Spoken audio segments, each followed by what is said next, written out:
Esta es la segunda clase del curso de medicina psicosomática, la segunda clase de introducción. Hacemos siempre dos clases introductorias.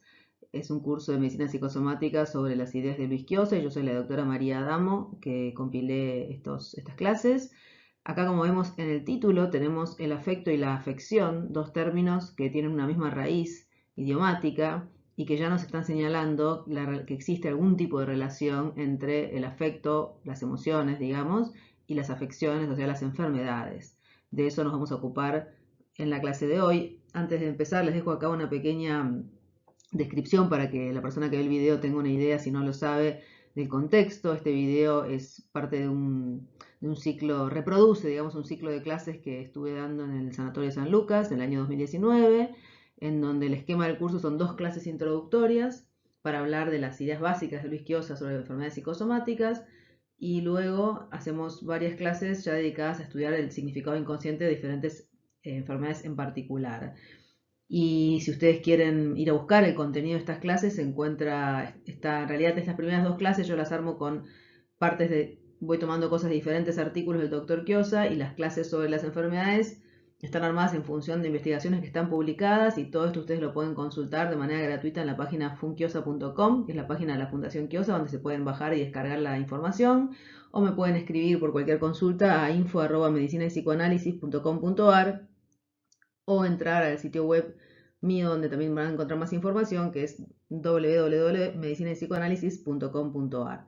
Entonces, esta clase que vamos a ver hoy es la segunda de las clases introductorias para para formarnos la base digamos, de la teórica, para poder entender después ya las clases siguientes, que van a ser sobre diferentes enfermedades en particular. Y vamos a comenzar entonces haciendo un pequeño repaso de la clase anterior, de los puntos centrales, en donde nos habíamos preguntado, la clase había girado en gran parte en torno a la pregunta ¿qué entendemos por enfermedades psicosomáticas? Y aquí tal vez hay que hacer tal vez no, hay que hacer una diferencia entre lo que podríamos decir que se entiende habitualmente por enfermedad psicosomática y cómo comprende Chiosa la idea de lo psicosomático o el significado inconsciente de las enfermedades orgánicas, que vamos a ver que es un poco diferente.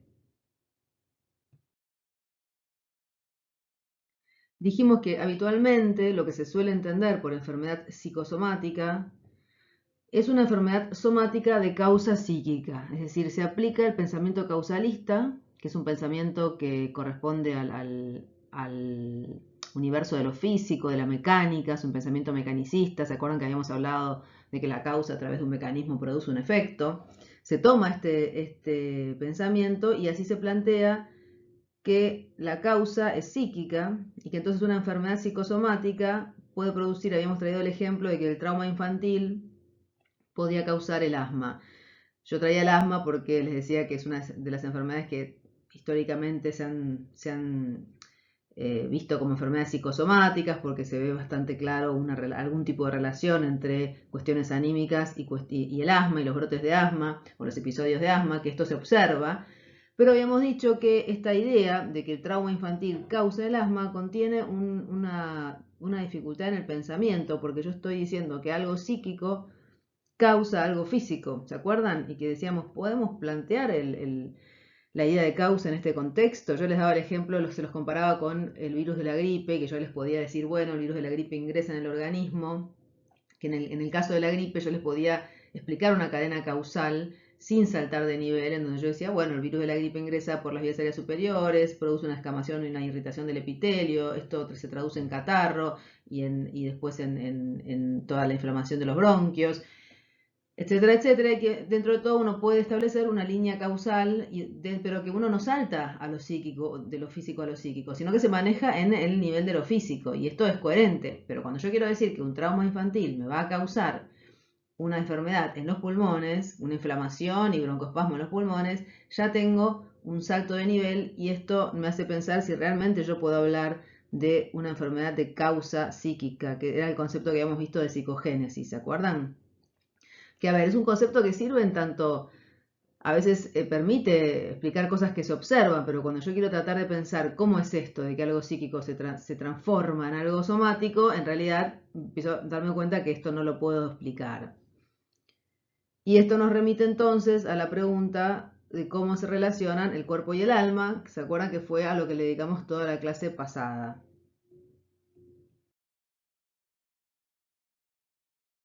Yo les había planteado, ¿se acuerdan? Que íbamos a basarnos en 3 pilares para estas clases introductorias, que eran la relación entre el cuerpo y el alma, lo inconsciente y la represión, y los afectos. Y que en la clase pasada justamente nos habíamos dedicado a profundizar o a centrarnos en el tema de la relación entre el cuerpo y el alma.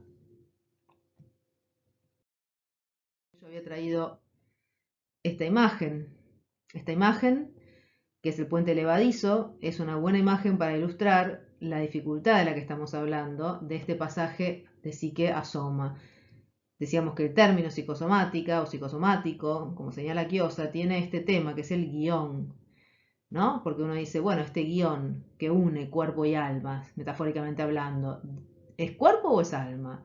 El puente levadizo, ¿está de un lado o está del otro? Y esté de un lado o del otro, sigo siempre teniendo el salto.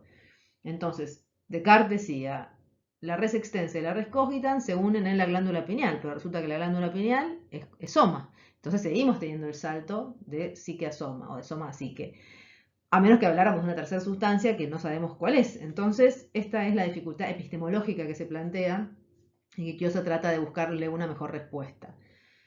Habíamos dicho, si se acuerdan, que, por ejemplo, en este ejemplo, ¿no? Cuando una pareja se besa, no podríamos decir que se besan ni solo con el cuerpo, ni solo con el alma, y habíamos traído este ejemplo para ilustrar cómo en la vida cotidiana, cuando las cosas funcionan bien, funcionamos integrados, no tenemos esta sensación de que somos o cuerpo o alma, sino que sin tener clara conciencia de ello, digamos, si uno les preguntaran, pero vos cuando te juntás a tomar un café con tu amiga, ¿te juntás con el cuerpo o con el alma de tu amiga? Ustedes dirían, no, bueno, me junto con el cuerpo y con el alma, porque no es que solo una o solo la otra. Funcionamos de manera conjunta. Yo les daba el ejemplo del caramelo. Cuando me como un caramelo, lo como con el cuerpo y con el alma, porque necesito el cuerpo para comerlo, pero la sensación del disfrute, la sensación del sabor y lo que me gusta y que me hace bien comer el caramelo porque me gusta, eso lo siento en el alma. Y entonces cuando las cosas van bien funcionamos integrados. Pero habíamos dicho que cuando empezaba la enfermedad, cuando empezamos a tener alguna dificultad, algún problema, en el caso este alguna molestia en el cuerpo, nos poníamos a pensar, la humanidad se había puesto a pensar, y que al pensar y conceptualizar para tratar de explicar, había surgido, empezaba este proceso de separación. Y entonces viene todo lo que es, habíamos hablado, por ejemplo, ¿se acuerdan del dualismo cartesiano, de la idea de la res extensa y la res cogitans, de la idea de que son dos existentes? Y empiezo a estudiarlos por separado, y entonces digo que tengo enfermedades del cuerpo y enfermedades del alma, y todo este desarrollo que habíamos visto la clase pasada. Y frente a esto habíamos dicho cuál es la postura, qué es lo que propone Chiosa en relación a esto, eh, a diferencia de la idea del paralelismo psicofísico. ¿Se acuerdan? Para eso habíamos traído la metáfora de la moneda.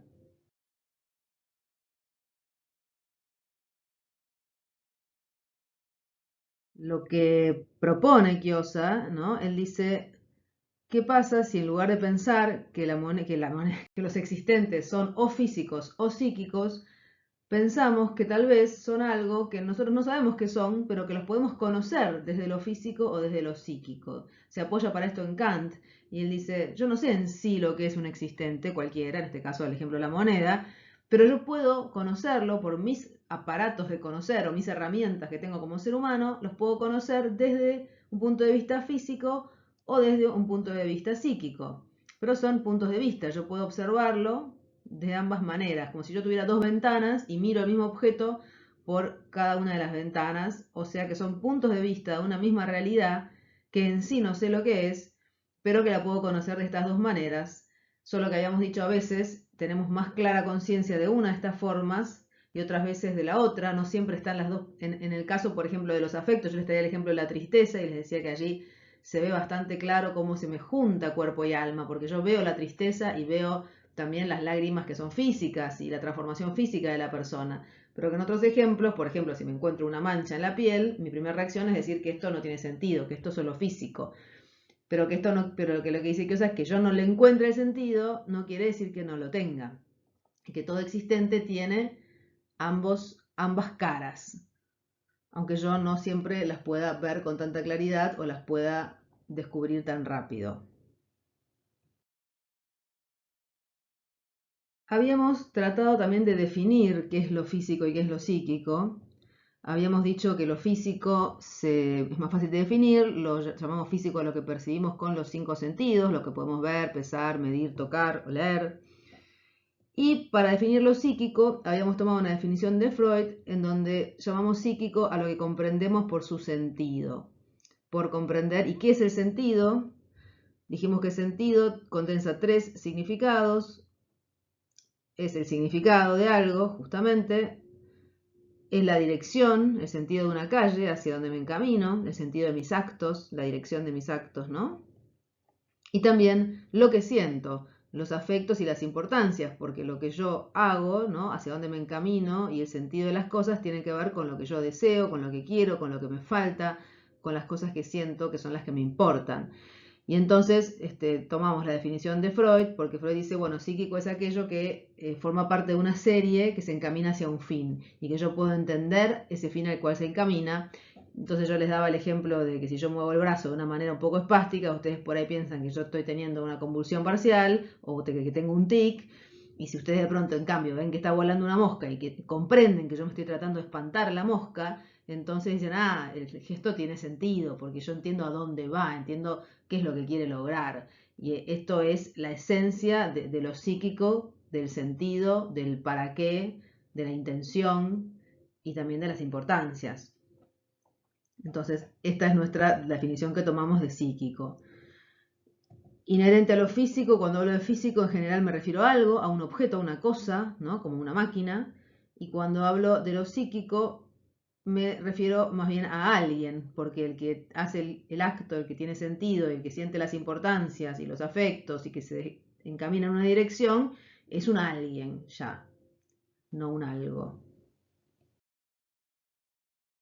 Habíamos traído la foto de esta chica, ¿se acuerdan? Para ilustrar en este ejemplo cómo a veces es muy parecida la manifestación de una emoción y de una afección, o sea, un afecto y una afección, en este caso la tristeza y el resfrío, y nosotros nos falta información para saber si esta chica está triste o está resfriada. En principio, la información, si ella viene y nos cuenta que se peleó con el novio, nosotros vamos a pensar que ella está triste, inmediatamente no vamos a hacer ninguna conjetura de un resfrío, vamos a preguntarle qué le pasó, cómo fue, y nos vamos a empezar a meter con la historia que ella nos cuenta. Si en cambio ella viene y nos dice que no le pasa nada, que se levantó así, toda congestionada, y entonces uno dice, ah, capaz que estuviste con el aire acondicionado muy fuerte y tomaste frío, y empieza a construir una teoría para explicar este fenómeno físico, porque uno no le encuentra un sentido en la vida de ella, parece como algo que irrumpe desde afuera y que no tiene ningún tipo de sentido.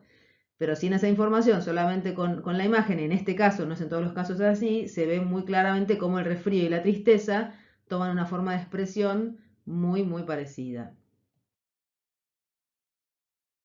Habíamos dicho que Kiosa denomina a esta forma de pensar que él propone la doble organización del conocimiento en la conciencia. ¿Por qué doble organización? Bueno, él se va a basar en Kant, ¿se acuerdan que lo acabamos de decir? Y él dice, ¿por qué si en lugar de pensar que las cosas son o psíquicas o somáticas, qué pasa si pensamos que la realidad en sí es incognoscible? Esto por supuesto es una teoría, ¿no? Es una hipótesis, una teoría para pensar las cosas, que yo la realidad en sí no sé lo que es, pero que la puedo conocer por una doble vía, por eso es la doble organización. Desde mi conciencia yo tengo dos, por así decir, ventanas o dos vías para conocer la realidad. Lo que es el aspecto físico, en donde yo, y el aspecto psíquico, ¿no? En el aspecto físico yo voy a comprender, por ejemplo, mecanismos, causas, funcionamientos, y en el aspecto psíquico yo voy a enfatizar más los sentidos, los significados, comprender un sentido. Y son dos maneras distintas que yo tengo de abordar la realidad que se complementan, que no son excluyentes, no es que es o una o la otra. ¿No? Son dos maneras diferentes de conocer la realidad, dos puntos de vista que no se excluyen, sino que se complementan. Aunque no siempre ambos permanecen conscientes. Esto es importante porque justamente es lo que nos hace tener la idea de que existen dos existentes separados. Por ejemplo, este ejemplo yo les decía, si yo un día me encuentro una mancha en el brazo, un lunar, supónganse, me aparece de la nada y yo digo, esto es una cosa, es una enfermedad, es algo que me agarró, que no tiene sentido, porque a mí me aparece como carente de sentido, en mi conciencia. El sentido en principio no está a primera vista. Y al revés, si yo les, por ejemplo, el ejemplo que yo les daba la clase pasada del acto fallido, una persona tira un jarrón y yo sé que el jarrón se lo regaló la suegra con la que se acaba de pelear, yo voy a ver ahí un sentido y voy a decir, oh, este tiró el jarrón porque está enojado con la suegra. Y no voy a estar pensando en los mecanismos neuronales que funcionan en su cerebro, que dieron lugar o que se correlacionan con estos movimientos que hicieron que él tire el jarrón, aunque seguramente están y a lo mejor el día de mañana se encuentra que cuando alguien tiene un acto fallido tiene determinada activación en ciertos centros del cerebro y estaría perfecto porque sería la otra cara de la moneda. Lo que pasa es que a mí no me interesa porque yo lo que más me importa en ese ejemplo es comprender el sentido y lo otro, ya con comprender el sentido, yo tengo una vía de acceso muy, muy buena para actuar sobre la realidad. Entonces es como que me presto atención y veo en primera instancia el sentido. Y en otras ocasiones veo en primera instancia lo físico. Y en algunas ocasiones, como el ejemplo que yo les daba de los afectos, puedo ver bastante bien las dos cosas, bastante cerca, ¿no? Bastante en la conciencia. Ambas cosas casi a la vez. No a la vez, pero casi a la vez. Una muy linda metáfora para ilustrar esta idea es la metáfora del elefante y los cuatro ciegos, que dice en la historia, dice que los cuatro ciegos se encontraban con un elefante y cada uno ve una parte, toca una parte del elefante y piensan e interpretan que son objetos distintos, ¿no? Uno toca la panza y dice es una pared, el otro toca una pata y dice es una mesa, el otro toca el colmillo y dice que es un arma blanca, el otro toca la trompa y dice que es una manguera, y cada uno interpreta parcialmente aspectos de eso en sí que es el elefante. Entonces, haciendo una analogía metafórica, podemos decir que la cosa en sí, el existente, es como el elefante y que nosotros lo abordamos a través de nuestros medios de conocer, como los ciegos, desde un lado, conociendo sus aspectos físicos, desde el otro lado, conociendo sus aspectos psíquicos, su sentido, su significado. Y entonces pensamos que si podemos complementar, unir estos dos puntos de vista, vamos a tener una visión conjunta más enriquecida de eso que en sí no sabemos qué es. O sea, si los cuatro ciegos pudieran comunicarse entre ellos, podrían construir entre todos la idea de algo más complejo de lo que cada uno está viendo de manera parcial. Otra metáfora muy ilustrativa para mostrar esta idea que queremos decir es la del rayo y el trueno, ¿no? Yo puedo decir, cuando se produce un rayo, tiempo después escucho el trueno. Entonces puedo decir que son dos fenómenos distintos. Por un lado está el rayo y por el otro lado está el trueno, como si fueran dos existentes separados. Sin embargo, uno me va a decir, no, en realidad es una descarga electromagnética en la atmósfera, lo que pasa es que produce todo el fenómeno, lo que pasa es que las ondas de luz viajan más rápido que las ondas de sonido, por eso yo veo el rayo primero y escucho el trueno luego. Pero en realidad son dos manifestaciones de un mismo fenómeno, que es la descarga electromagnética. De la misma manera, podemos comparar lo físico y lo psíquico como dos aspectos de un mismo fenómeno, que llega por diferentes vías a nuestra conciencia. Muy bien, siguiendo estas ideas, podemos decir entonces que cualquier existente, o mejor dicho, dijimos que cualquier existente lo podemos ver desde un punto de vista físico y desde un punto de vista psíquico. Y entonces también podemos aplicar esto a los órganos del cuerpo, el cuerpo humano. Y también los órganos del cuerpo los podemos comprender desde ambos puntos de vista. Desde el punto de vista psíquico y desde el punto de vista físico. Vamos a ilustrar esto con el ejemplo que vimos la clase pasada.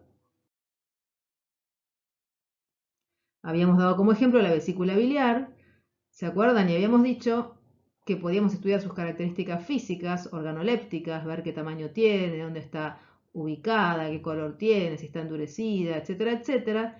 Y también podíamos estudiar sus características psíquicas, la idea contenida en la vesícula, que yo les explicaba que era la idea de la digestión externa, porque la vesícula, al igual que la araña con su veneno, lo que hace es secretar bilis, que va a la luz del tubo digestivo y sirve para emulsionar las grasas y poder incorporarlas.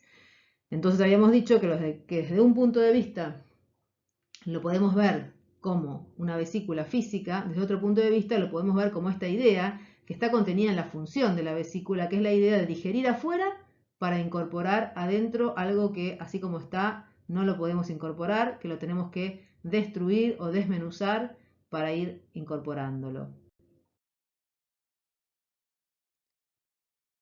O sea que la vesícula biliar de todos los órganos del cuerpo podemos pensar que es el que mejor representa o simboliza esta capacidad de desmenuzar los estímulos ideales para poder incorporarlos y hacerlos propios. Fíjense que acá ya no estoy hablando de alimento, estoy hablando de estímulos ideales, un ideal. Entonces, digamos, lo que desde un punto de vista es la vesícula física, desde otro punto de vista es la idea de desmenuzar afuera estos alimentos, que a su vez simboliza algo más amplio, que es la idea de desmenuzar lo que necesito incorporar, que ya puede ser otra cosa que alimento. Por ejemplo, si yo quiero estudiar la carrera de medicina, como les decía, tengo que desmenuzar ese ideal, es decir, yo les contaba la vez pasada este ejemplo, tengo que ir a la facultad, inscribirme, elegir las materias, comprarme los libros, empezar a estudiar, rendir los exámenes, y todo eso es un proceso que parece muy bien representado por este proceso de desmenuzar los alimentos para poder incorporarlos y materializar así, llevar a cabo en la realidad mi ideal de ser médico, en este ejemplo.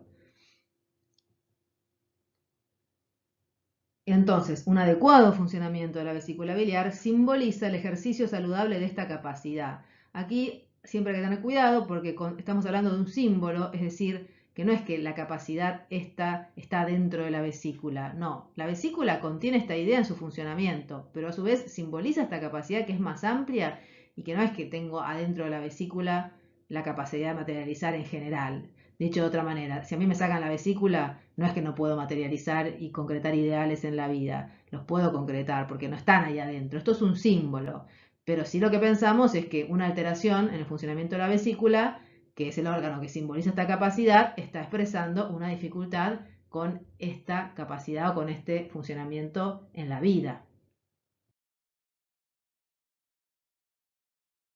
Lo que dice aquí, una alteración en el funcionamiento de este órgano expresará entonces algún tipo de conflicto o dificultad en relación a dicha capacidad, como por ejemplo los típicos cálculos biliares que taponan la salida del conducto biliar y hacen que toda esa bilis, todo ese veneno se quede adentro, la vesícula se inflame, duela, y yo tenga los cólicos y me sienta justamente envenenado, sin poder sacar afuera esto para realizar este proceso de materialización y de desmenuzar afuera. Entonces, recapitulando, siguiendo todo lo que dijimos, ¿qué entendemos entonces por enfermedades psicosomáticas según Chiozza? Fíjense que ya con esta epistemología no podemos pensar que algunas enfermedades son psicosomáticas y otras no, porque estamos diciendo que todo tiene su significado o su sentido. Entonces, Chiozza concibe a todas las enfermedades, a todas ellas como psicosomáticas, porque no está hablando de psicogénesis, está hablando de que todo existente tiene un costado, un aspecto que es el sentido, el significado. De manera que una enfermedad, siguiendo esta teoría, la puedo comprender como una alteración en la estructura material del cuerpo, producto de una causa física, en términos de mecanismo, pero también la puedo comprender como un significado inconsciente que constituye un capítulo en la biografía del enfermo, un capítulo que el enfermo no tiene en su conciencia, que no sabe, cuyo significado está oculto. Tengo la materia y tengo la idea. Y aquí yo les decía que el término inconsciente era muy importante, el concepto inconsciente, y que esto lo íbamos a desarrollar en la clase de hoy.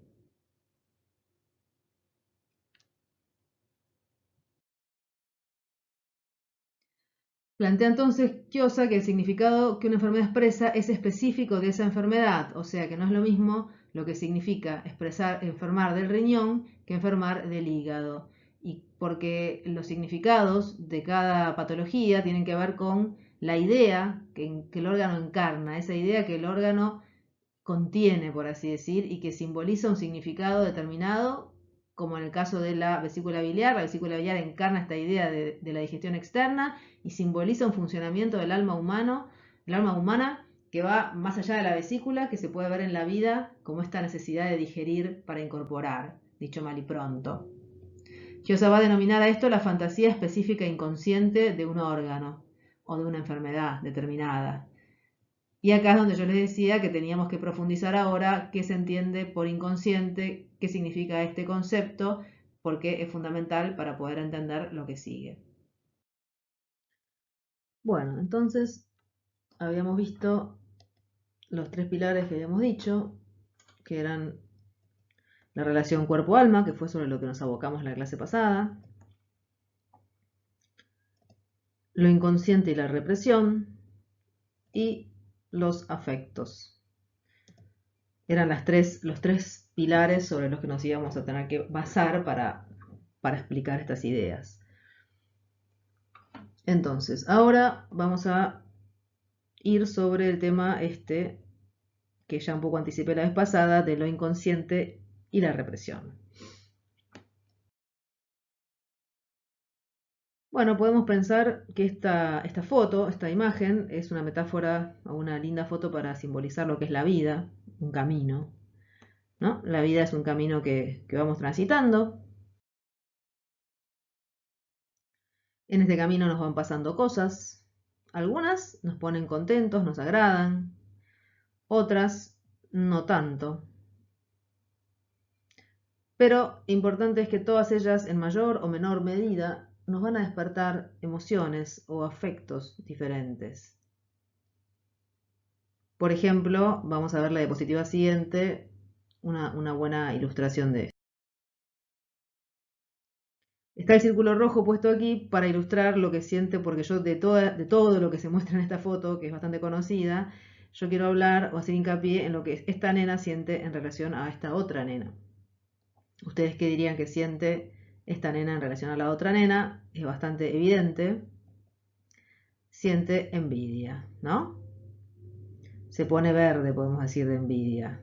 ¿Por qué? Porque la otra nena tiene lo que ella querría tener, que es el amor o el cariño o la atención del nene. Un ejemplo básico o muy rudimentario para hablar de emociones que nos desagradan y que todo el tiempo estamos viviendo en la vida cotidiana. Entonces, frente a estas emociones que nos desagradan o estos sentimientos displacenteros, podemos reaccionar de distintas maneras, básicamente. Siendo un poco esquemáticos, podemos, por ejemplo, vamos a ver, enfrentar las dificultades y decir, bueno, a ver qué me pasa. A ver, vamos a pensar un ejemplo, ¿no? Sacándolo tal vez de la nena esta, que está un poco lejos, ¿no? Pero si pensamos, vamos a construir un ejemplo, pensemos, por ejemplo, en una chica que trabaja en una oficina como secretaria de un hombre joven, que es el jefe, y que ella le gusta el jefe y se está enganchando y ya hace tiempo que trabaja ahí y ella tiene la sensación de que el jefe es muy amable con ella y que de alguna manera tiene expectativas, ¿no? De que en algún momento algo de esto se pueda concretar. Y de repente llega, inventemos, ¿no? La reunión de fin de año de la empresa y se entera de que el jefe la invitó a una chica que trabaja en la oficina, a otra chica, para ir con él a la reunión o a la fiesta de fin de año. O sea, ahí la chica está sintiendo lo mismo que vimos que siente la nena en la otra foto.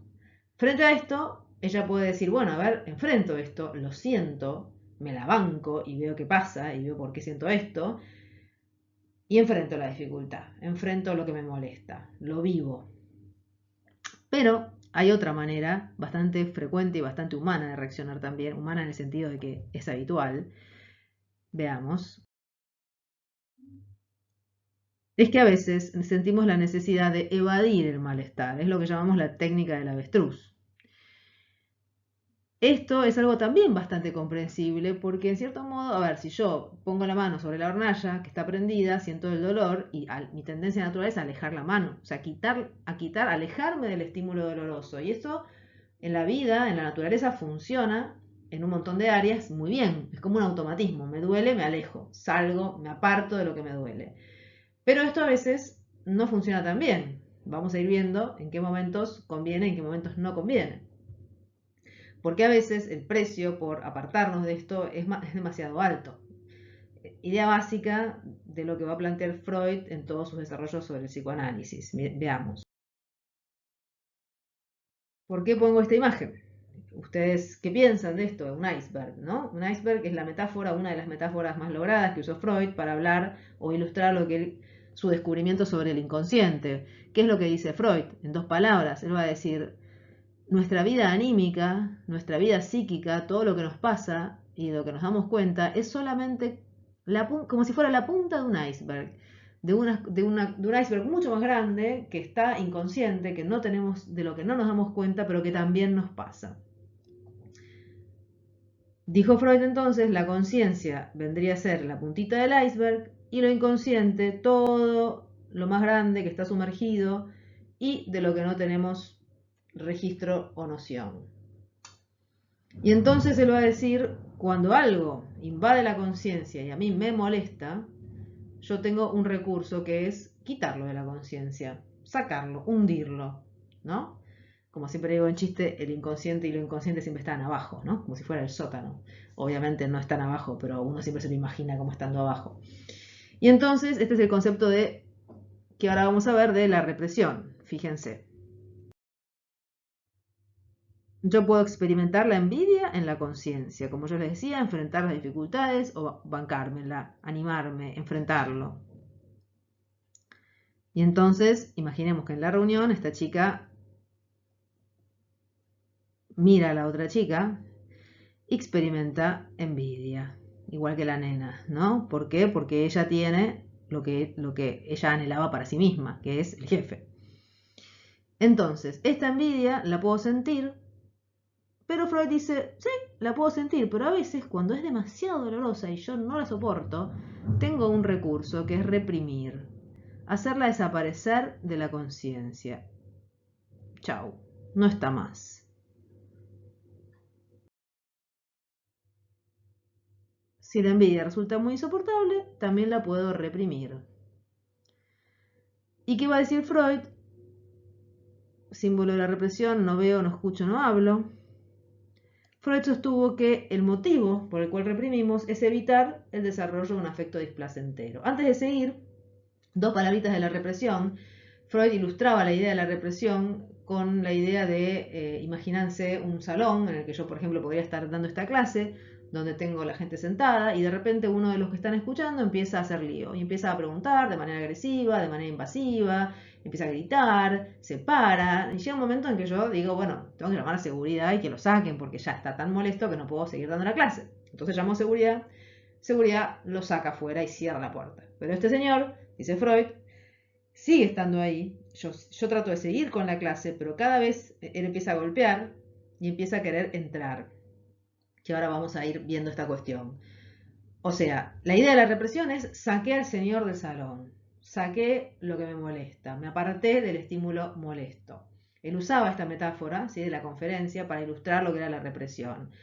Y el salón es la conciencia, es eso de lo que yo me doy cuenta, es la punta del iceberg. Entonces, cuando algo me molesta mucho, yo tengo diferentes maneras, dice Freud, de sacarlo y no darme más cuenta que eso me está molestando.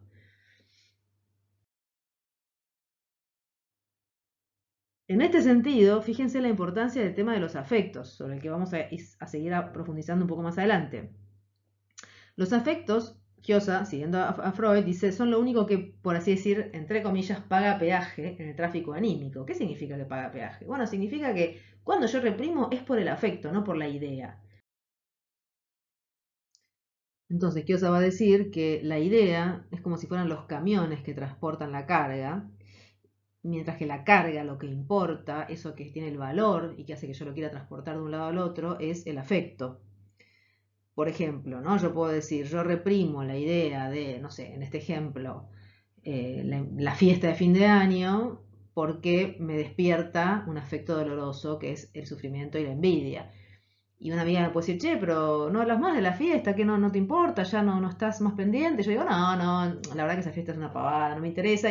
Y como si no le diera importancia, tal vez ahí no es un buen ejemplo para hablar de la represión hasta cierto punto, porque de alguna manera algo yo estoy reprimiendo. De hecho, una forma en el lenguaje coloquial de aludir a lo que es la represión es al quite de importancia. A veces reprimir no es que yo no lo tenga en la conciencia, sino que yo no tenga registro de la importancia que tiene.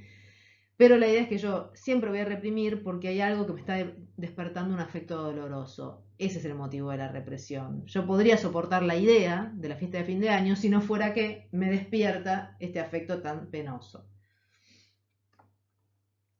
Y entonces, volviendo a la metáfora de el salón y la gente, y el tipo que moleste que lo tengo que sacar, lo que dice Freud es, ese tipo que yo saqué, el problema es que no se queda quieto.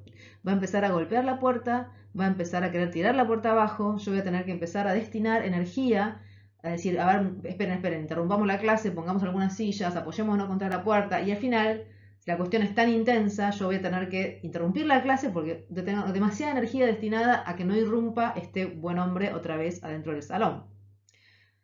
Vamos a ver que esto tiene que ver con un concepto importante. Lo reprimido retorna, dice Freud. Lo reprimido, o sea, este hombre que salió, siempre va a volver a entrar. ¿Por qué? Porque lo que yo estoy tratando de reprimir son afectos, y los afectos siempre se descargan. Vamos a ver un poquito más adelante que los afectos son procesos de descarga, y entonces se pone la metáfora de los vasos comunicantes. Imagínense el cauce de un río, no sé si acá pueden llegar a ver que, por ejemplo, donde está este farol, esto era todo un terreno plano que la crecida se lo llevó por delante. Entonces lo que dice Freud, usando la metáfora de los vasos comunicantes, dice, si yo tengo una carga que se está descargando a través de una vía y yo le obturo esa vía, esa carga se va a descargar de alguna manera, aunque sea por otra vía. Él usa esta imagen, ¿no? Entonces él dice, yo reprimo por acá, esto se va a descargar por otro lado, de alguna manera. Siempre los afectos se van a descargar, dice Freud. ¿Y qué dice Freud? ¿Qué es lo que él estudia? ¿Cómo se descargan los afectos? Bueno, dice, si yo, por ejemplo, me duele demasiado sentir la envidia por esta compañera de trabajo, puedo reprimir la envidia y puedo decir, no, no me importa, no. Por ahí, en el primer momento, cuando me entero que ella viene y me dice, ay, no sabes, fulanito me invitó a ir con él a la fiesta de fin de año, por ahí yo tengo un primer momento que digo, me dio en el hígado, me molesta, pero después, si me es mucho sufrimiento, lo puedo reprimir y puedo decir, en realidad está bien, me alegro por ella, al final tampoco tanto no me gustaba él y está todo bien. Pero ¿qué dice Freud? Pero esto retorna. ¿Y cómo retorna? Bueno, a través de algunos fenómenos que algunos son más o menos forman parte hasta cierto punto de la vida normal, por ejemplo, los sueños, el gran punto de abordaje de Freud hacia lo inconsciente. Y entonces, ¿qué sería lo típico acá? Es que yo me vaya a dormir y sueñe, por ejemplo, que el jefe, el más obvio, que mi jefe me invita a mí a ir a la fiesta que había sido un malentendido y que en realidad me está invitando a mí a ir a la fiesta de fin de año. Ahí sería muy obvio, muy evidente cómo el sueño expresa la corrección de este afecto que yo estoy sufriendo y intenta hacer desaparecer de esa manera el afecto. Pero también la envidia se podría expresar, por ejemplo, que yo sueño que mi amiga se muere en un accidente. Y entonces estoy descargando la envidia a través del sueño. Otra manera que también estudia Freud son los actos fallidos. Resulta que estamos en la fiesta y yo sin querer le tiro un plato de comida encima a mi amiga, le arruino todo el vestido, se tiene que ir a su casa a cambiar, por hacerlo muy burdo, ¿no? Pero yo esto no lo hice a propósito, fue un acto fallido, fue sin querer. En este ejemplo es tan burdo que ustedes casi no me creerían que no es a propósito. Pero justamente lo que caracteriza el acto fallido es que el sujeto no tiene conciencia o no tiene clara conciencia de la intencionalidad que hay inconsciente en lo que está haciendo. El otro gran área de síntomas o de fenómenos que estudió Freud, que son una forma en la que lo reprimido retorna, son los síntomas neuróticos. Entonces yo podría, por ejemplo, no sé, invento, ¿sí? Tener un ataque de angustia, un ataque de pánico o un ataque de angustia por el cual no puedo ir a la fiesta. O empezar a desarrollar una fobia por la que no puedo salir a mi casa porque en realidad no quiero encontrarme en el trabajo con esta situación. Estoy haciendo ejemplos bastante burdos. Pero son todas maneras, dice Freud, en que se las va a ingeniar este conflicto para descargarse, porque no es tan fácil mantenerlo reprimido. ¿Y qué va a decir Kiosa? Sí, hay otra manera en la que los reprimidos retornan. Y es a través de los síntomas orgánicos, de las enfermedades del cuerpo. Y acá decimos a través de los síntomas orgánicos. ¿Cómo sería? Y bueno, y de esto es de lo que vamos a seguir ocupándonos ahora.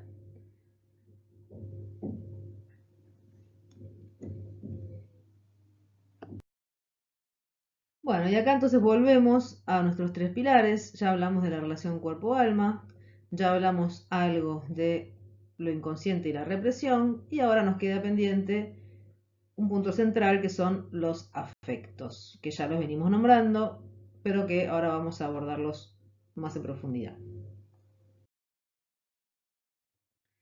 ¿Qué son los afectos? ¿Qué dirían ustedes que son los afectos? Vamos a ver. Un afecto tiene que ver con el afectar, o sea, algo que me afecta, que me altera de alguna manera, Un sinónimo es emoción, que tiene que ver con emovere, con mover hacia afuera, con sacar. Y también tenemos términos como sentimientos, que parecerían hablar de afectos, pero un poco más atemperados, más moderados. Si vemos esta imagen que ilustra una nena que está sintiendo un determinado afecto, que es posiblemente la rabia, la chinche, habría que encontrar el afecto exacto, podemos identificar que los afectos se caracterizan por algo muy importante, que es que por un lado ocurren en el cuerpo, porque nosotros nos damos cuenta que ella siente eso cuando la vemos, pero al mismo tiempo los sentimos en el alma, sentimos que estamos enojados y es diferente que cuando estamos contentos. Es un estado de ánimo. El afecto siempre implica describir una escena, contar una historia, implica un significado. Entonces tenemos el cuerpo y tenemos el alma bastante juntos, o sea, los podemos percibir a través de estas dos ventanas bastante al mismo tiempo. ¿Cómo reconocemos los afectos en otras personas? Bueno, justamente como yo les decía, el afecto es algo que altera el cuerpo. Entonces, si yo les muestro estas dos imágenes y les digo qué están sintiendo estas dos personas, más allá de encontrar el hilar fino, encontrar la palabra justa, a grandes rasgos, ustedes me van a decir con bastante facilidad que uno siente tristeza y el otro siente enojo o rabia o ira o algo del estilo. Pero yo lo veo, ¿por qué? Porque uno tiene los hombros caídos, está llorando, las cejas para abajo, las comisuras de los labios, toda la actitud corporal, y el otro está enrojecido, hablando fuerte, con contracción muscular y un montón de características que designan un afecto del tipo del enojo. Los afectos son procesos actuales de descarga, como les decía antes. Implican una descarga, pero una descarga particular, porque sobre todo son una descarga que se realiza sobre el propio cuerpo, como en el caso de esta nena que tiene una pataleta. O sea, la descarga es lo que llamamos a través de una descarga vasomotora y secretora. El propio cuerpo se altera frente a este estado afectivo.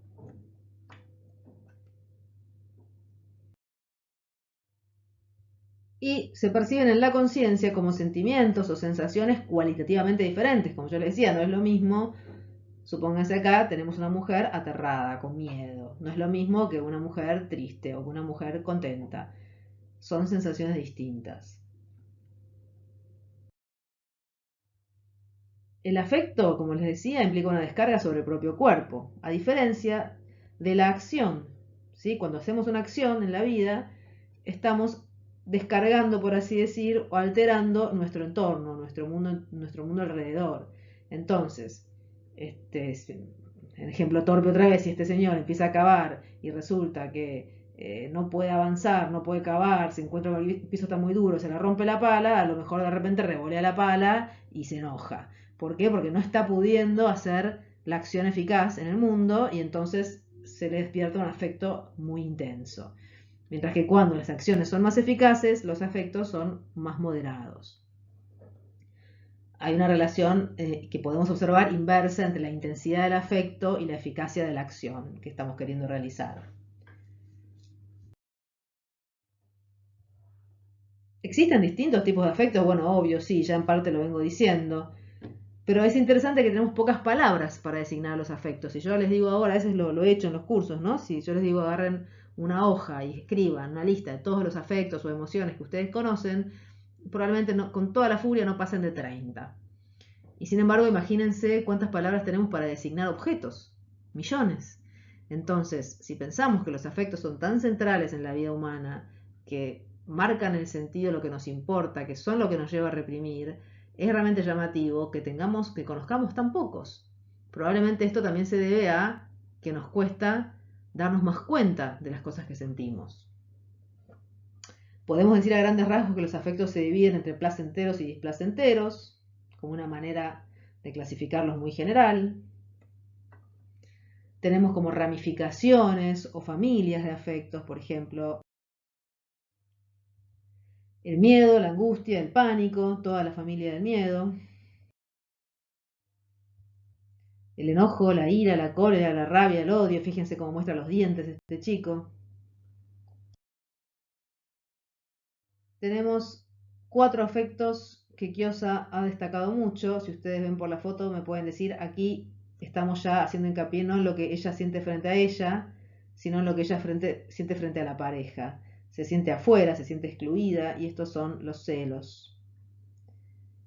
Otro afecto que ya venimos hablando es la envidia. Una cosa típica de la envidia es la mirada envidiosa. Otro afecto importante es la rivalidad. Las dos nenas se pelean por un único juguete y entonces una va a ganar y otra va a perder. El triunfo y la derrota. Y por otro lado, la culpa. Kiosa destaca mucho la importancia de estos 4 afectos, dice que subraya, ¿no?, que tienen mucho más fuerza en nuestras vidas de las que nos queremos dar cuenta, a tal punto que los llama los 4 gigantes del alma. Son los afectos que van a configurar, no vamos a entrar en detalle ahora, pero lo que es el complejo de Edipo, las vivencias estas tan fundantes que después van a organizar todos nuestros vínculos, ¿no? Vemos en este chiste los celos, ¿no?, del nene cuando el padre abraza a la mamá. Y también podemos decir que hay afectos agudos y afectos más crónicos. ¿Qué quiere decir agudos y crónicos? Que no es lo mismo tener un ataque de rabia que ser una persona que siempre está enojada. O estar un día de mal humor que ser un malhumorado. O tener un día envidia frente a una situación concreta y puntual o ser un envidioso. Y también podemos decir que hay efectos leves o señal y efectos intensos, donde la descarga, decimos, ocurre a plena cantidad. O sea, la descarga ocurre en lugar de la acción. En el ejemplo que yo les daba del tipo con la pala, en lugar de que el tipo piense a ver qué tiene que hacer para lograr cavar mejor el pozo, resulta que revolea la pala y en lugar de cavar, se enoja, ¿no? O por ejemplo, si uno ve un jugador de tenis que revolea su raqueta, por ejemplo. Acá tendríamos un afecto más mesurado, más controlado, y acá tendríamos el afecto ya a plena cantidad que se transforma en una descarga explosiva.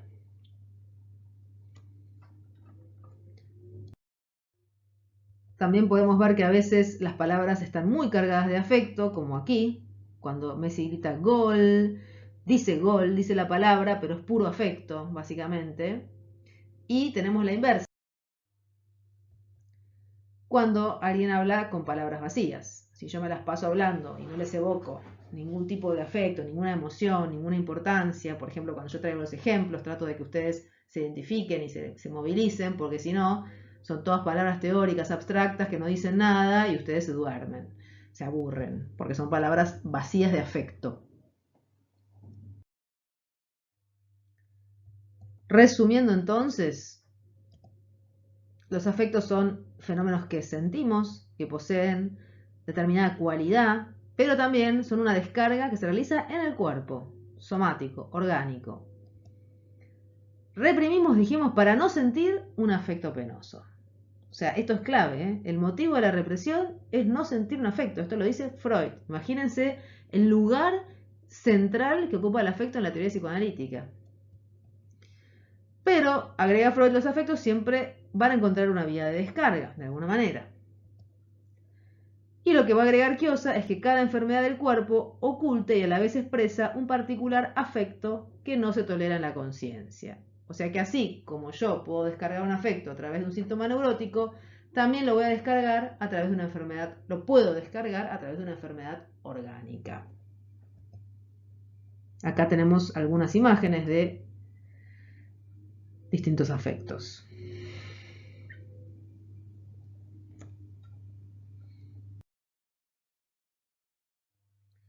Dijimos que volviendo a la chica, a la fiesta, al encuentro cuando ella ve esta escena y siente lo que siente, dijimos que cuando no soporto la envidia en la conciencia, la puedo reprimir.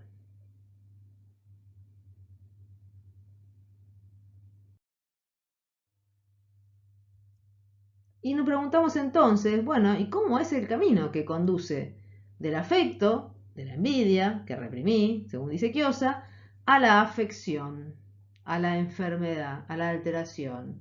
¿Cómo se puede entender esta relación?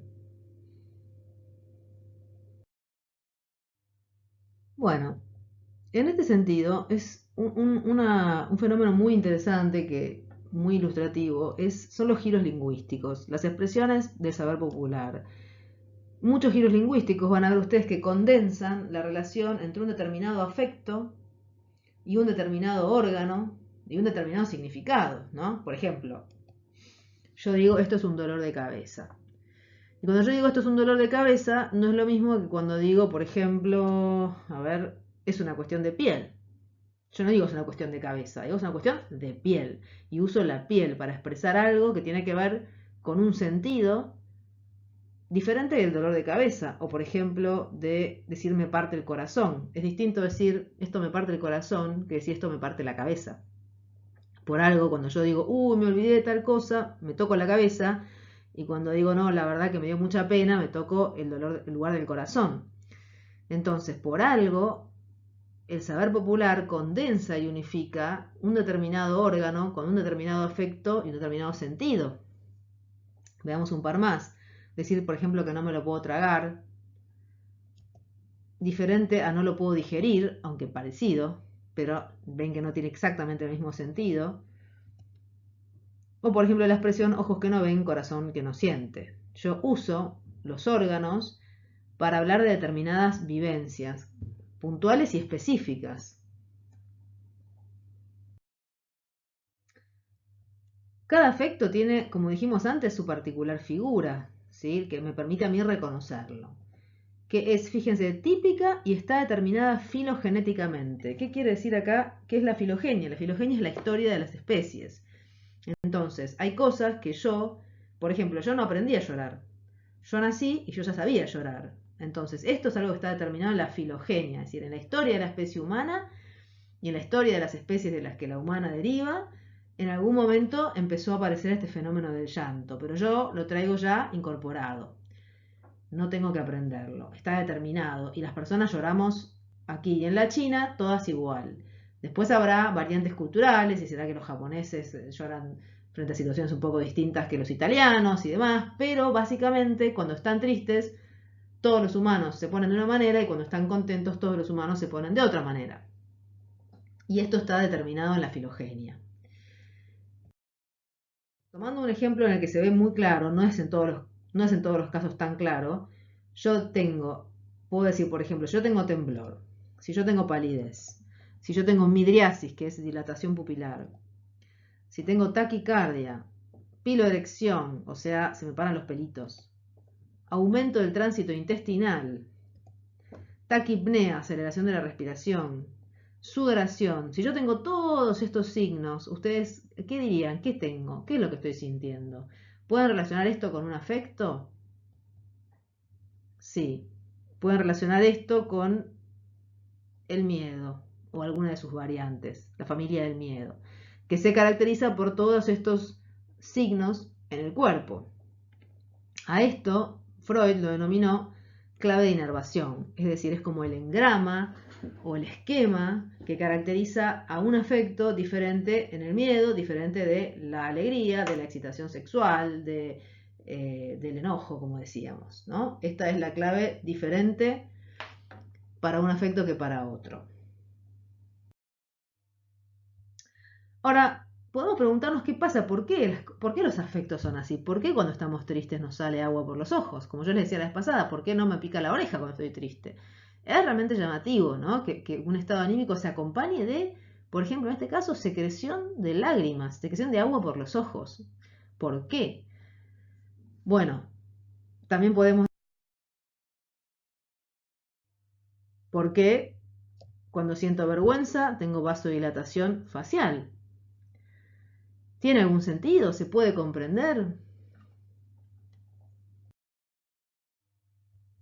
Freud, siguiendo a Darwin, que fue, como ustedes saben, un gran estudioso de las emociones, planteó que los afectos son reminiscencias. Esta idea de que los afectos son reminiscencias es de Darwin.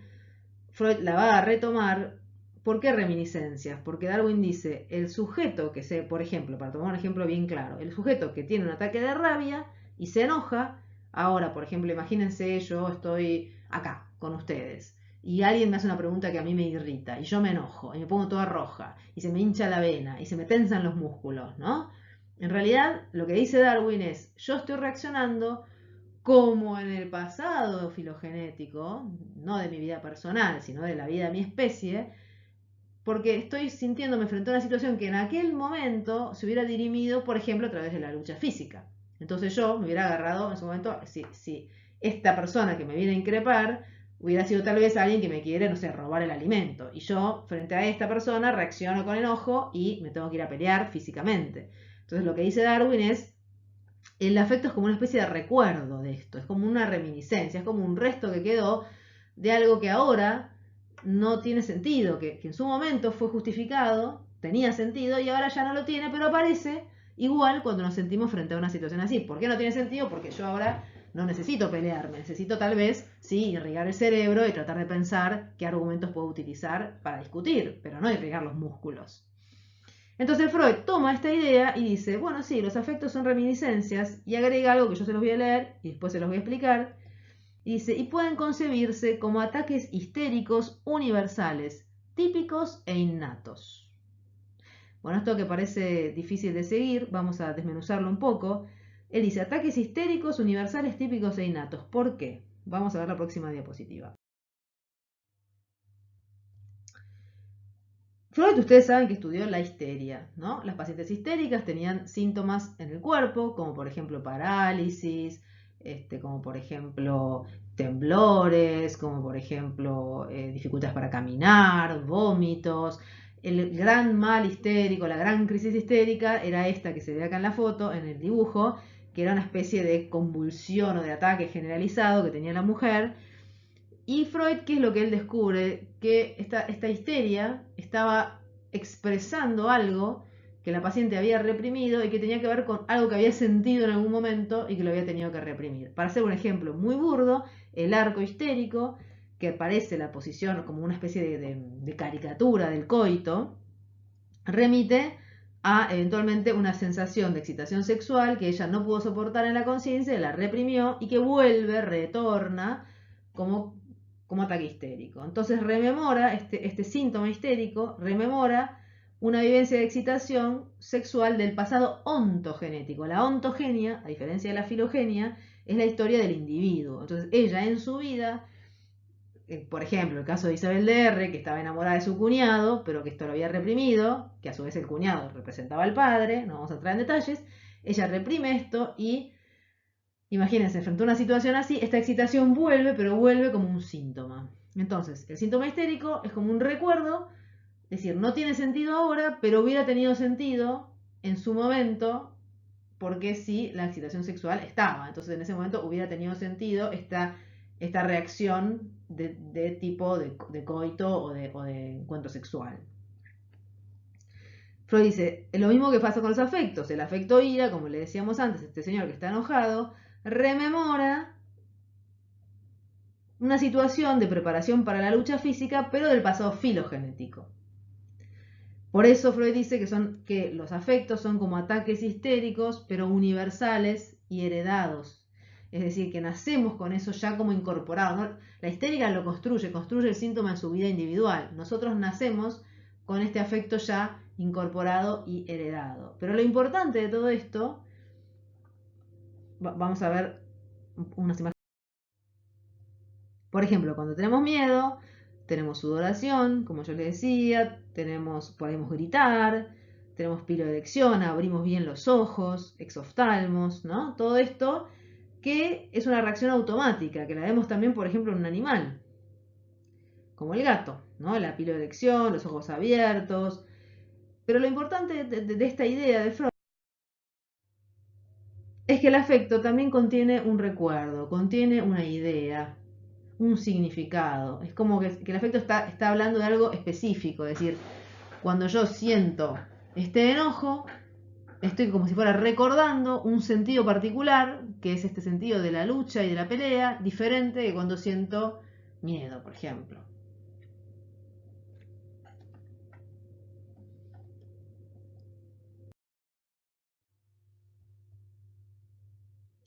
Repasemos un minuto y recordemos qué dijimos, cuál es el motivo de la represión, ¿se acuerdan? La represión busca evitar el desarrollo de un afecto displacentero. Pero, habíamos dicho, los afectos siempre encuentran la manera de descargarse. Entonces, ¿qué dice Freud? Freud dice que tenemos la neurosis, en donde el afecto se va a desplazar de una representación a otra. Por ejemplo, yo siento miedo, bueno, ahora el miedo, en lugar de sentirlo con el objeto original, por ejemplo, miedo a mi papá, en el caso Juanito, voy a tener miedo, un miedo exagerado, supónganse una fobia a los gatos. No importa el nexo, ¿sí? No vamos a entrar en detalle, pero el mismo miedo se transpone ahora en un miedo, pero frente a otro objeto. Pero el miedo sigue siendo miedo, a lo sumo estará incrementado, pero sigue siendo miedo. Hay otro fenómeno patológico que es la psicosis, en donde yo el afecto no lo siento, pero a expensas de alterar la realidad. Fíjense, yo altero la percepción de la realidad para no sentir el afecto. Entonces, una mujer a la que se le muere un hijo, un bebé, acá tomo la foto de Liliana Maresca, pero bueno, es la que mejor encontré para ilustrar esta idea. Imagínense que esta es una mujer a la que se le murió el bebé, que está psicótica y que entonces abraza el tronco y lo acuna con ternura como si fuera su bebé. Entonces ahora ella siente ternura en lugar de dolor, pero el precio que pagó fue desfigurar la realidad. Entonces en la neurosis yo siento el afecto, pero con otra representación. En la psicosis yo no lo siento, pero cambio mi percepción de la realidad. Y entonces Kiosa va a decir, bueno, y tenemos una tercera manera de manejarnos, por así decir, con los afectos penosos, que es la enfermedad orgánica. En los casos que vimos, los afectos se reconocen como tales. Pero Kiosa dice que yo también puedo desfigurar el afecto. ¿Se acuerdan de esa clave de inervación? La puedo desarmar, dice él. Como si fuera un puzzle, un rompecabezas que yo lo desarmo todo y si lo desarmo todo ya no lo reconozco. Y una parte, la que está en rojo, la voy a exagerar, dice él, porque ahora toda esa emoción se va a descargar a través de un elemento de la clave de inervación. Vamos a verlo en el ejemplo que yo tenía: el temblor, la palidez, la midriasis, la taquicardia, la piloerección, el aumento del tránsito intestinal, la taquipnea, la sudoración. Tenía el miedo en la conciencia, con todo el sufrimiento que eso implica. Cuando el miedo se hace insoportable, lo puedo reprimir.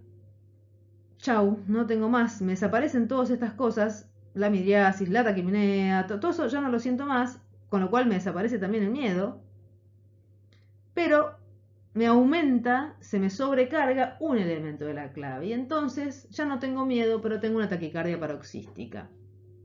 Imagínense, por ejemplo, que este miedo esté vinculado, invento, con una excitación muy grande y que la persona, la mujer que siente este miedo, lo asocia a una fantasía o una vivencia de una excitación prohibida.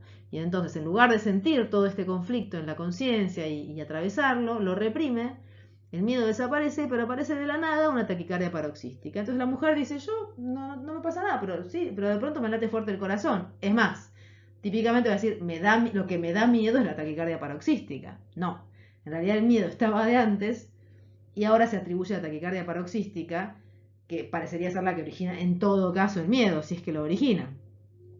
Pero esta taquicardia está expresando el miedo que, por así decir, yo deformé o desfiguré. Entonces, vamos a volver al ejemplo de nuestra chica en su festejo, en el festejo de la empresa.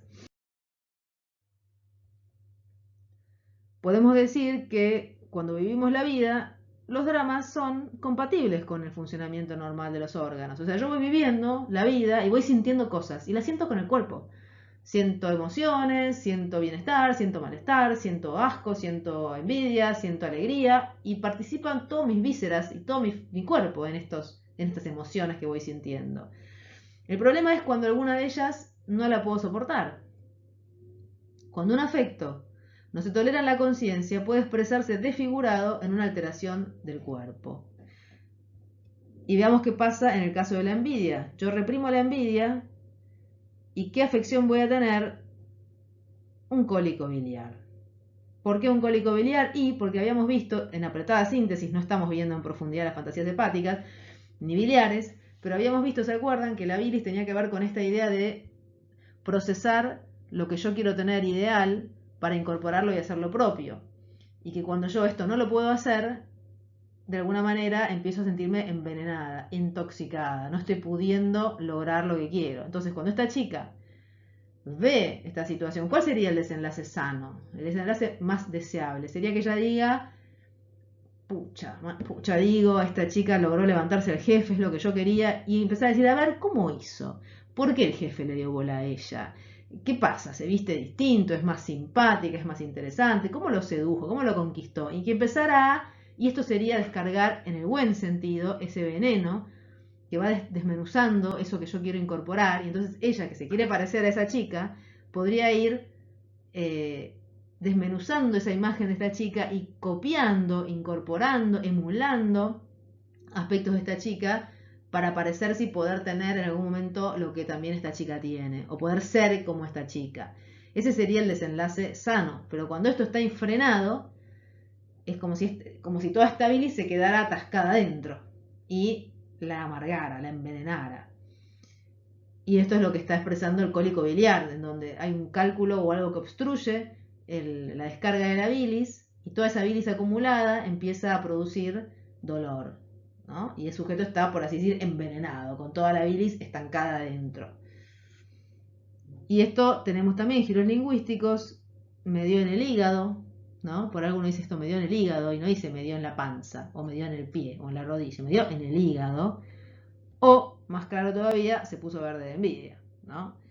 Verde es el color de la bilis. Y cuando los pacientes están enfermos del hígado, tienen un color amarillo verdoso en la piel.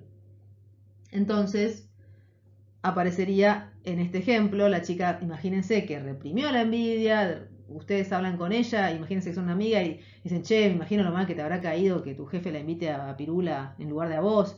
No, no, para nada, yo la verdad que está todo bien, me alegro por ella, yo la verdad que ya estoy en otra. Represión. Va a la fiesta y resulta que al día siguiente se despierta con un ataque al hígado. Y obviamente que va a decir, no, que comí demasiado en la fiesta. Evidentemente podemos pensar que comió demasiado, pero ese comer demasiado es otra vez expresión de esto que ella no pudo procesar y no pudo digerir bien y que ahora la está envenenando. Entonces, podemos decir que lo que llamamos afecciones, ¿se acuerdan que habíamos visto imágenes, por ejemplo, de diferentes tipos de afecciones? Todas ellas, porque todo cuerpo tiene todo órgano tiene un sentido, lo que va a decir Giosa entonces es que lo que llamamos afecciones son afectos irreconocibles, deformados, que han sido justamente deformados de una manera típica y universal, porque así como el afecto es heredado, típico y universal, su deformación también es típica y universal, y por eso todos los cólicos biliares significan lo mismo, aunque después tengan matices diferentes en cada vida, pero la esencia del significado es el mismo para todas las personas. Entonces, resumiendo o como cierre, podemos decir que en la vida vivimos diferentes dramas, ¿sí? Y que nos enfermamos cuando nos ocultamos esos dramas, nos ocultamos lo que nos despierta el afecto insoportable. Weizsäcker decía, nuestras enfermedades tienen que ver con nuestras verdades. ¿Por qué? Porque justamente la enfermedad, como todo síntoma, y esto vale también para síntomas que no sean físicos, todo síntoma oculta y a la vez muestra eso que no queremos ver. Tiene que ver por eso con nuestras verdades, con nuestras cuestiones más auténticas, más verdaderas, más íntimas. Entonces cuando ella dice, no me importa que mi jefe le haya invitado a mi compañera, se está mintiendo ella misma. En el fondo sí le importa. Y entonces la enfermedad tiene que ver con ese sentimiento, con que en el fondo sí le importa. Queremos tratar de ver, ¿no? Y de descubrir ese significado.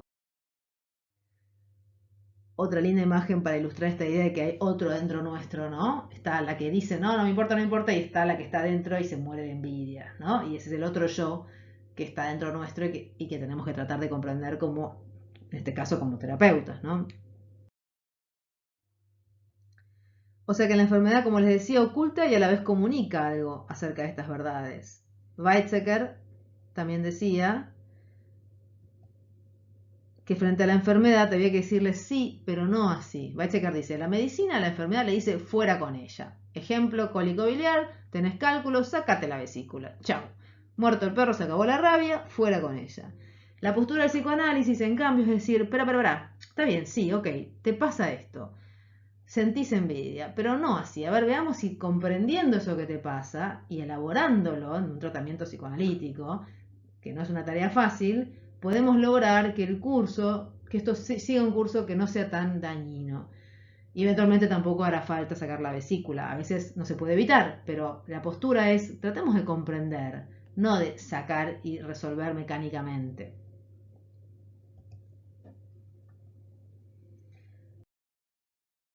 Lo importante acá es que no se trata de juzgar, porque una de las típicas reacciones frente a esta cuestión es decir, pero entonces, ¿qué significa? ¿Que yo me enfermé a propósito? No.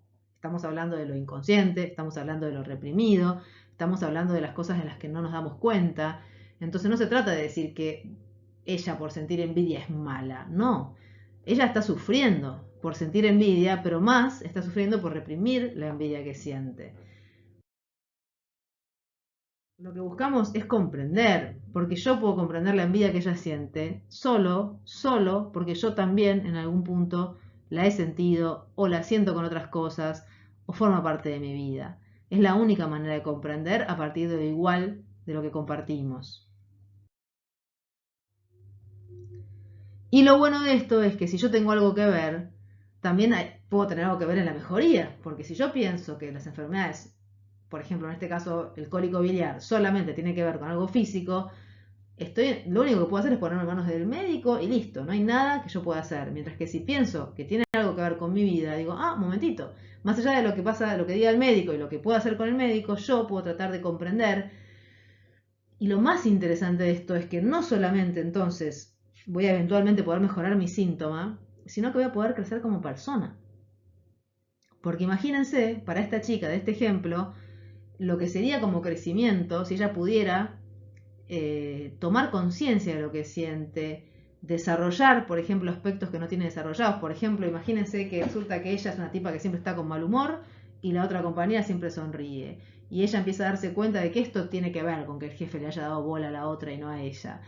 Tal vez cambia como persona y uno dice, che, mira, fulana ya no tiene tanto mal humor como antes. Bueno, porque de alguna manera pudo elaborar esto y cambiar esto, que no es fácil, pero implica un crecimiento, más allá inclusive del cólico biliar. Mientras que si yo vengo y te saco la vesícula, capaz que no tenés más cálculos, pero el carácter va a seguir siendo el mismo. Y la oportunidad que daba la enfermedad de comprender, la voy a haber perdido.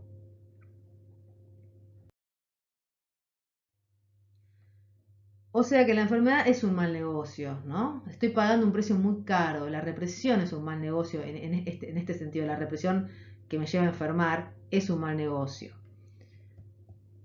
Y esto lo dice Kiosa parafraseando a Freud, ¿no? Que buscamos sustituir el dolor que no vale la pena por aquel que sí vale la pena. ¿Qué quiere decir esto? Que la vida nos enfrenta con dolores. Y cuando esta chica siente la envidia, esto es un dolor. Pero es un dolor que vale la pena atravesarlo, porque le puede permitir crecer. Mientras que si ella esto lo reprime, va a tener el cólico biliar, va a estar lejísimos de su conciencia todo este conflicto, porque tuvo que haberlo reprimido mucho, y este es un dolor que no vale la pena. El dolor de la enfermedad, el dolor del síntoma, es un dolor que no me permite el crecimiento, a menos que lo pueda abordar así, ¿no? Con el análisis. Pero eso es lo que tratamos de hacer. Que también lo decía Freud. Freud decía, hay un sufrimiento que es inevitable. Lo que tratamos de hacer es de disminuir el sufrimiento neurótico del paciente. No es que vamos a poder darle al paciente una vida siempre feliz. No, pero que los sufrimientos sean aquellos que vale la pena atravesar y que a él le van a permitir desarrollarse mejor y vivir mejor. Esta sería un poco la idea final de lo que queremos transmitir. Y con esto nos despedimos y seguiremos en la próxima clase.